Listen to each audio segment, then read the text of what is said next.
Olá, bom dia. Amanhã é feriado nacional, Dia Nacional da Consciência Negra. É a primeira vez que esse feriado vai ser realizado de uma forma uniformizada, vamos dizer assim, em todo o país. Porque até agora cada estado fazia sua legislação própria e dava ou não feriado. Agora não, 20 de novembro é feriado nacional, Dia da Consciência Negra. E é sobre isso que nós vamos falar, o que significa exatamente consciência negra. E ninguém melhor para conversar comigo sobre isso do que o meu amigo secretário de Igualdade Racial do Estado, Gerson Pinheiro. Seja muito bem-vindo, secretário.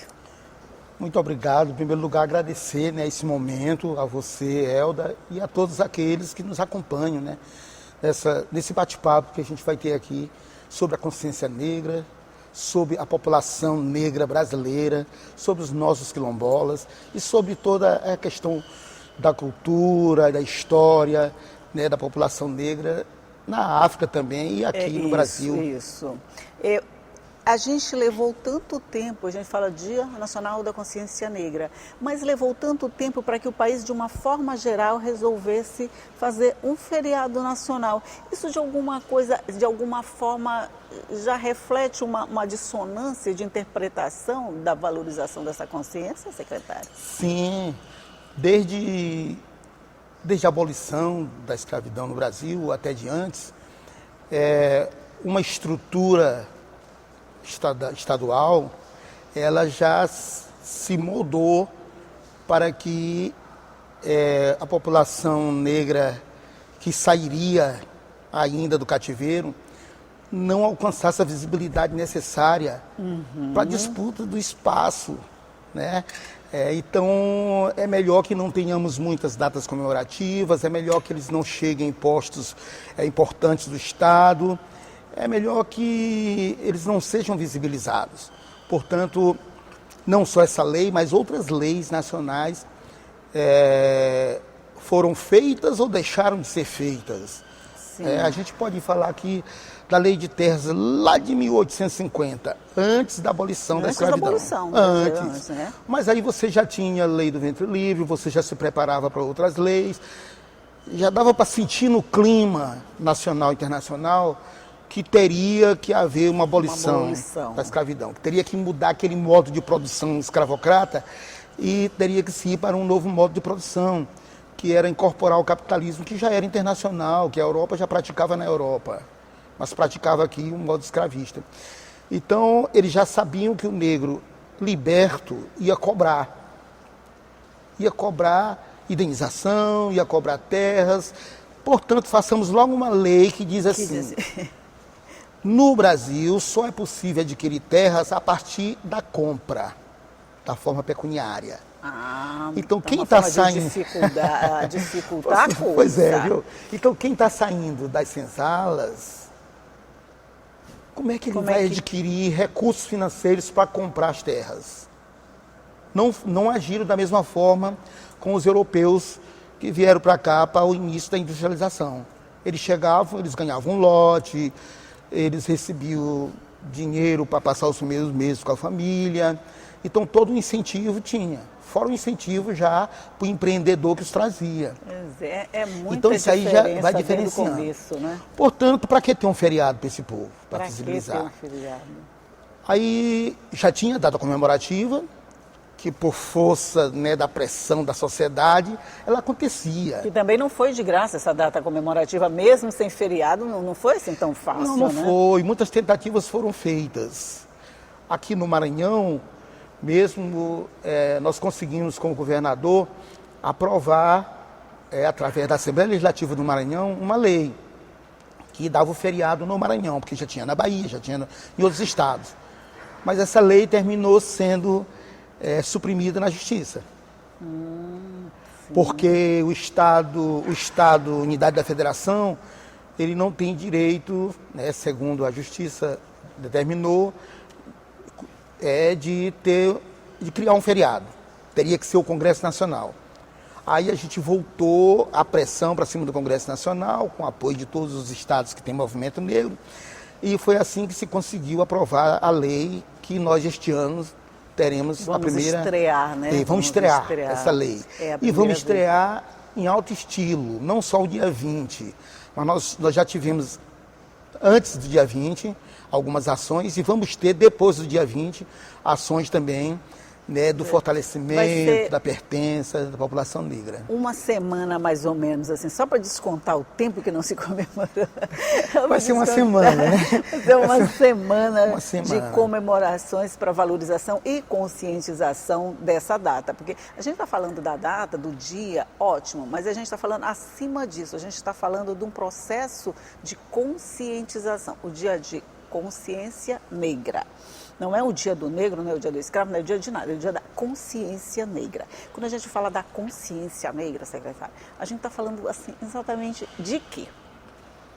Olha, nós estamos falando de ter a capacidade de compreender que existe um povo que tem uma origem diferente do povo europeu, um povo que tem uma visão de mundo, uma cosmovisão diferenciada, portanto, ele precisa ser respeitado dentro daquela cosmovisão. E esse próprio povo precisa ter a consciência disso. Entendeu? Então, em primeiro lugar, é a consciência negra do próprio negro. Do povo negro. E, a partir daí, ele poder dialogar com as demais etnias que compõem o nosso país, para que todos adquiram essa consciência da importância. Que, através dessas diferenças, o respeito a essas diferenças, em qualquer questão de equidade, ela parte disso. Né? Sim. O respeito das diferenças que se torna uma igualdade. Nós somos iguais, homens e mulheres. Nós somos diferentes, homens e mulheres. Então, o respeito às diferenças é que garante a igualdade. É o que se chama de equidade entre as pessoas. Portanto, isso também vale para a questão étnica, isso também vale para a questão das classes econômicas, isto vale também para a questão das castas sociais que devem ser eliminadas por essa equidade. Eu sei que nada foi fácil. Como o senhor já fez um breve histórico lá no comecinho, o senhor mostrou que nada foi fácil desde o começo. Começou com a aquisição de terra e vem se espalhando por aquisição de qualquer benefício, qualquer direito, não falo nem benefício, qualquer direito que se tem. Mas passados 136 anos desde lá da abolição da escravatura, o senhor diria que a gente está no processo mais avançado? A gente já conseguiu um pouco dessa equidade, a gente já conseguiu um pouco dessa conscientização a respeito de diferenças de iguais e estamos no caminho certo? Lhe garanto que estamos no caminho certo. Algumas ações têm tido continuidade, desde as ações dos nossos ancestrais, lá na saída da senzala, até hoje. Nós podemos falar, por exemplo, da questão da educação. Hoje nós temos garantido, através da Lei 10.639, que essa visão da população negra, ela seja levada às salas de aula. É lei. E a lei vem sendo aplicada em cada estado. O Maranhão, por exemplo, deu uma organizada, deu uma regulamentada nas diretrizes curriculares da educação do Maranhão. Portanto, hoje já faz parte das referências curriculares de todo o currículo do ensino fundamental, do ensino médio do Maranhão, e com a liberdade de ir para o ensino superior, é o ensino da cultura e da história da África e dos povos afro-americanos. Então, isso faz com que na educação você já tenha mantido.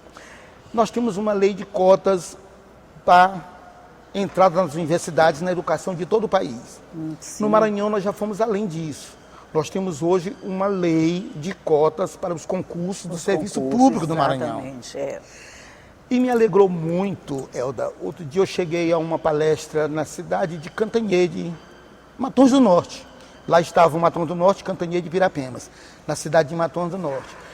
E um defensor público, que foi para o dispositivo junto comigo, para a mesa, ao nos encontrarmos logo, ele disse: secretário, o senhor está lembrado que eu fui à secretaria lhe agradecer, que eu fui um dos primeiros que passou na lei de cotas. Hoje eu sou defensor público da microrregião de Cantanhede, Matom do Norte e Pirapemas. E hoje estou aqui dividindo a mesa com o senhor. Veja só aonde nos leva essa igualdade de condições entre todos, né? De outra forma, ele teria conseguido essa vaga. Não estamos discutindo aqui a competência, mas a possibilidade de igualdade de ascensão a esse serviço. É disso que nós estamos falando. Poderia conseguir, sim. Poderia. Mas muitos outros ficariam para trás. Pois é. E aí é necessário registrar que quando nós começamos essa implantação pelo Executivo do Maranhão, imediatamente o Legislativo acompanhou. Demorou pouco e a Assembleia Legislativa do Maranhão também tornou obrigatória as cotas para negros nos concursos da Assembleia Legislativa. Pois é, nos nossos concursos aqui já temos isso, pois é. Isso é legal da gente falar, né? Isso muito é legal. Mas legal. Olha, eu vou só dar um intervalinho aqui, porque eu e o secretário, quando a gente começa a conversar, a gente não tem vontade de parar, mas a gente vai fazer um intervalinho, vamos tomar água, vamos tomar café e vamos continuar conversando, claro. Tchau, só um minutinho.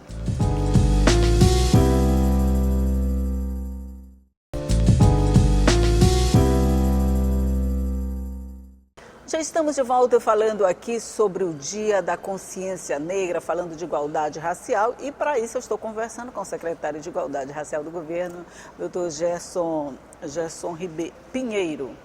Pinheiro, e a gente estava falando nesses avanços que nós temos aqui no Estado. É bom quando a gente traz para a gente e vê que a gente não está falando de uma coisa meio utópica, não, que vai acontecer, que poderia acontecer. A gente está falando de coisas que estão acontecendo. Por exemplo, o nosso processo de titularização, palavra complicada, titularização de áreas quilombolas também está a pleno vapor, né? Está a pleno vapor. Nós já temos hoje certificados pelo governo do Estado, porque a certificação do território quilombola ela é uma competência do INCRA. Mas o governo do Maranhão, através de convênio, transferiu de forma solidária, o INCRA continua fazendo, para o Instituto de Terras do Maranhão. O Instituto de Terras do Maranhão está chegando aí a 75 comunidades já tituladas pelo Instituto de Terras do Maranhão. 13 dessas comunidades já foram tituladas no governo Carlos Brandão.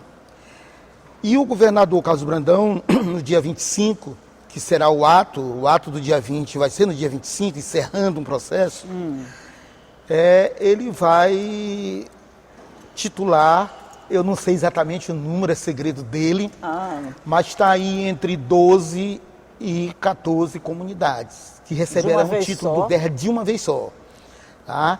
Nesse dia. Então, muito importante, porque é o dia também onde vai ser feito o lançamento do livro Política de Promoção da Igualdade Racial no Maranhão, que foi um livro... Como é que esse livro foi concebido, como é que ele está sendo tratado, como é que ele vai ser mostrado?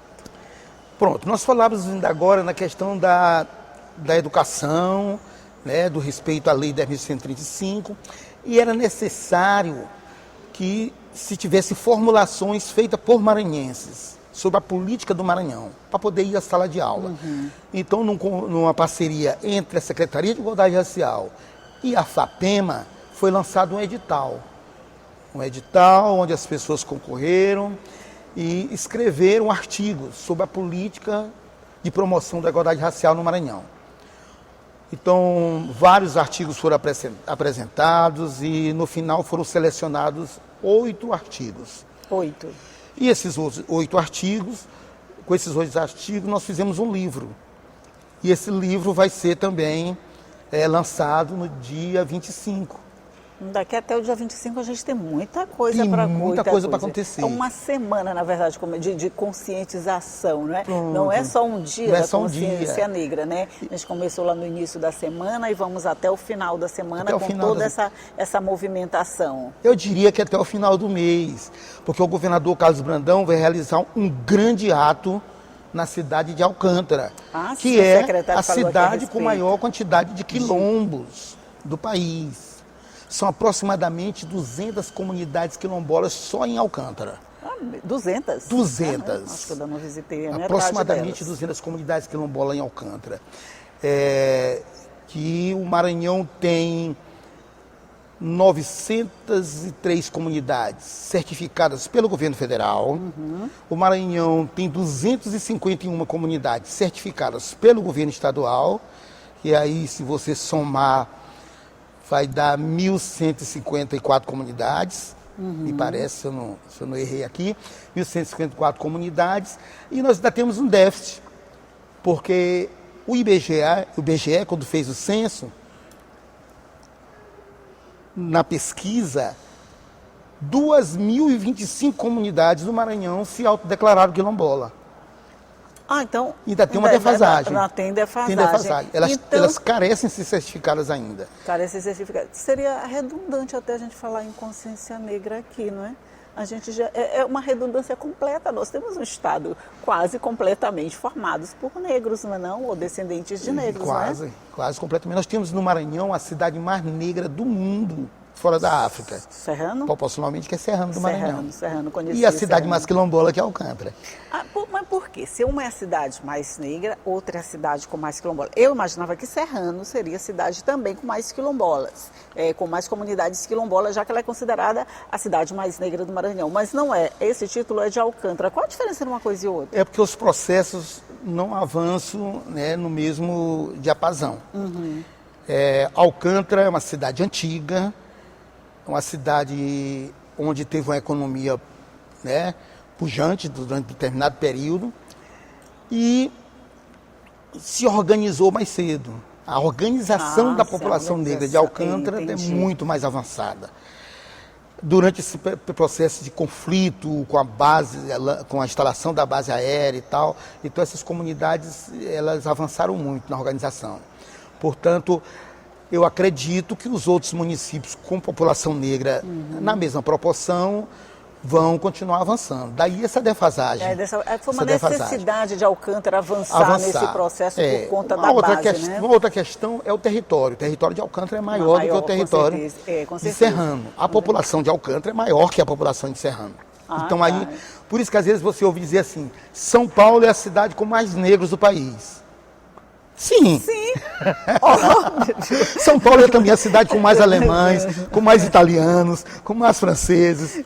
Porque é São Paulo, né? Com uma economia maior, com maior número de comércio, com maior número de habitantes, tem tudo maior do que todo mas em mundo. termos proporcionais, em termos qualitativos, vamos no sentido mais importante da palavra, nós temos essas diferenças. E eu acredito que também São Luís, que hoje São Luís tem um grande quilombo urbano já certificado. Certificado, né? Mas tem outros processos avançando. Quais seriam as outras áreas? A gente tem o Liberdade, né? Hoje nós já temos Liberdade, oficialmente. Nós começamos esse trabalho em Liberdade em 2016. 2018 já certificou Liberdade. Tem um certificado nacional, nós fizemos questão, né, além do estadual. E hoje nós estamos fazendo esse trabalho, acompanhando, porque esse trabalho não tem um ponto de partida da secretaria, é a própria comunidade diz assim, eu sou quilombola, me reconheçam. Precisa essa vontade própria. Uma vontade própria. Então nós recebemos essa chamada do bairro de Santa Cruz, que é também a margem do Rio Anil, e que, historicamente, foi o local onde teve o quilombo do Cutim. E historicamente também foi o local onde nos arredores do matadouro, do Anil, que chama-se Matança, eu fui morador de Santa Cruz, conheço bem essa história. Estou vendo. Chama-se Matança, se organizaram populações que vieram do interior do estado, dos quilombos do interior. Então nós tivemos a oportunidade de escrever um artigo jornalístico chamado Quilombos Transplantados na Ilha do Maranhão. Se você for no Google, lá vai encontrar. Quilombos transplantados. Na Ilha do Maranhão, Gerson Pinheiro. Vieram de lá, dos quilombos, saindo dos quilombos, acompanhando o leito do rio e se instalando ao longo dele perto da cidade, é isso? Aí nós temos as causas disso, né? Foi um período em que o latifúndio avança na Baixada, criação de búfalo e tal, avança na Baixada.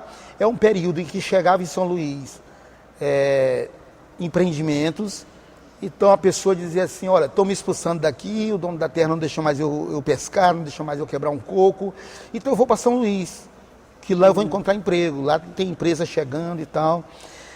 E aí ele se deslocava de São Luís. Quando ele chegava aqui, ele só encontrava para morar às margens do Rio Anil, do Rio Bacanga, ou de alguns riachos no Anjo da Guarda. Eram sempre colocados para fora do centro da cidade. Eles eram colocados fora do centro da cidade, mas ao mesmo tempo eles não podiam ir para muito longe, porque eles careciam de uma estrutura pública. Que desse conta da sobrevivência deles. Por isso os matadouros. Matadouro na Liberdade, matadouro no Anil. Então eles, perto dos matadouros, que ali eles arranjavam emprego, alimento. Infraestrutura básica para garantir a sobrevivência, que eles não estavam tendo mais que eles não estavam tendo mais no interior. E como eles se mantinham nos mangues, eles continuavam pescando como faziam lá em Alcântara, em São João Batista, em Anajatuba.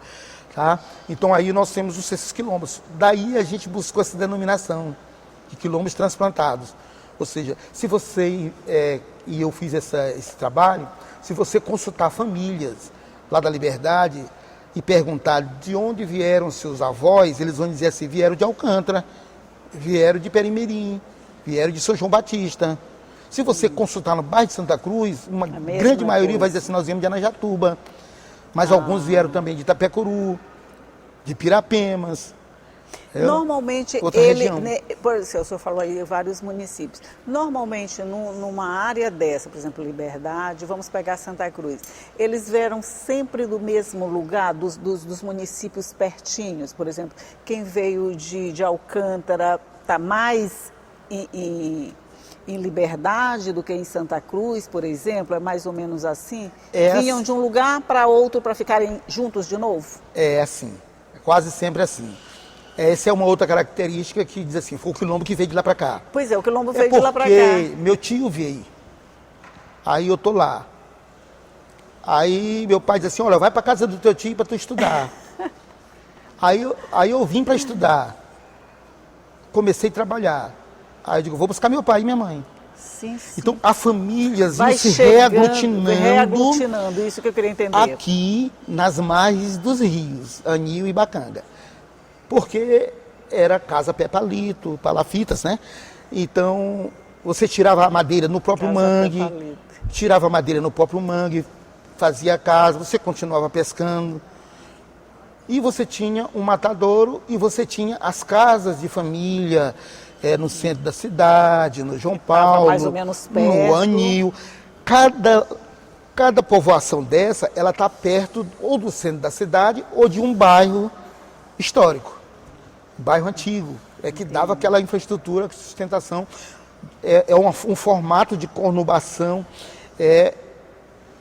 que busca os aparelhos públicos ou até privados, né, particulares. Ok. Agora, só para a gente resumir, a produtora está dizendo que meu horário já acabou, então, só para a gente resumir, então, a gente tem o que comemorar amanhã, com certeza. A gente tem o que comemorar. Agora, a principal comemoração nossa é a nossa organização para ir atrás de direitos que ainda nos deve o Estado brasileiro. Essa tarefa nossa, que estamos no governo do Estado, no governo federal, nessas secretarias de igualdade racial, Ministério da Igualdade Racial, ela é justamente de alertar o conjunto do nosso governo de que é necessário fazer uma reparação histórica.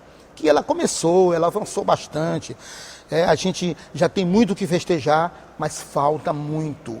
A maior parte das pessoas assassinadas pela estrutura do próprio Estado ainda é de negros e negras.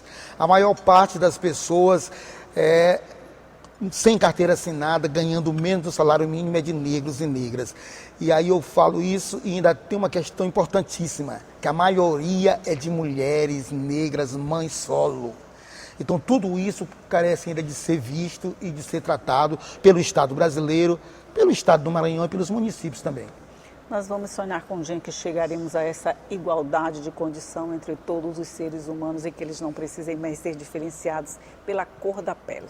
Nós vamos chegar lá com toda certeza, secretário. Vamos. A luta é grande, o caminho é longo, mas é bom assim, com luta fica melhor ainda, né? Não precisava ser tão difícil, mas com luta. Secretário Gerson Pinheiro, muito, muito obrigado. A gente passaria a manhã toda aqui, dá para fazer uns 3 programas juntos, não dá? Dá para fazer.